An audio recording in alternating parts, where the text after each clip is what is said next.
ҷо Байден раиси ҷумҳури Амрико бо ишора ба чархи ҳавопаймо овезон шудани сукинони Афғонистон гуфт, агар дар Тоҷикистон ҳам ҳавопаймо меомаду эълон мекард, ки касе бо мо ҳампаймон аст, савор шавад, одамон ба чархи ҳавопаймо мечаспиданд.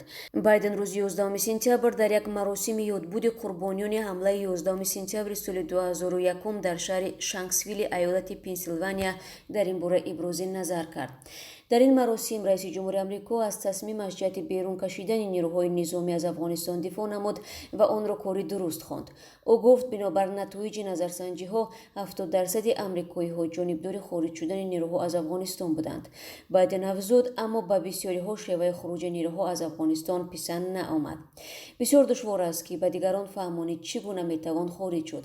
Масалан, агар мо дар Тоҷикистон мебудем ва як ҳавопаймои С-130-ро оварда мегуфтем, ба шумо гуфтанием, ки ҳар касе бо мо ҳампаймон аст, савор шавад, боз ҳам одамон дар чарх овезон мебуданд, гуфт Ҷо Байден. дар идомаи радубадал бо хабарнигорон раиси ҷумҳури Амрико гуфт, пас аз маҳви Бин Лодин ва Ал-Қоида дар Афғонистон, боқӣ мондани нирӯҳои низомии Амрико иштибоҳ буд.